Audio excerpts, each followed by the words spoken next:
Hi, I'm Jackie. I am a senior producer here at Lower Street, and this is Ben, an audio engineer at Lower Street.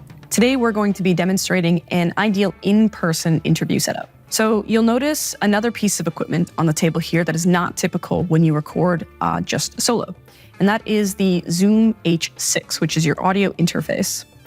We'll go into that a little bit more in a different video, but for now, just make sure you have it and that both microphones are plugged into it. You'll notice that I'm using the Shure MV7 microphone. That can be plugged directly into the Zoom. But if you are using the SM7B, this one, make sure that you have your cloud lifter for that extra power. And also, you will need to make sure that the phantom power setting is turned on the channel that the SM7B will be going into in the Zoom. And we'll go over that in a different video. So you'll see that there are two microphones. You want to make sure that they are positioned away from each other as much as possible, and that there is as much distance as naturally possible between the two. Because when you're recording in a setting where you're in the same room, inevitably you're going to get that audio bleed. So yes, the setup.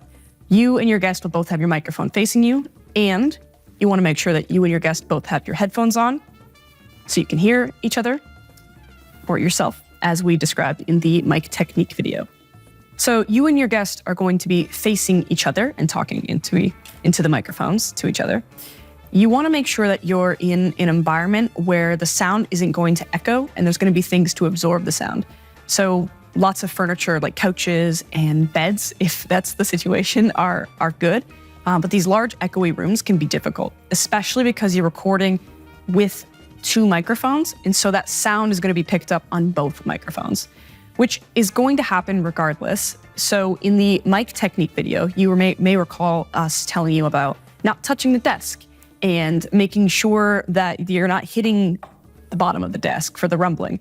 And we did mention that if you're not speaking, then, if you need to readjust or touch things, then you can.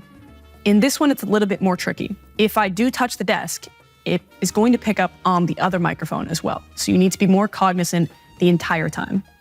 And you also want to teach your guest this as well.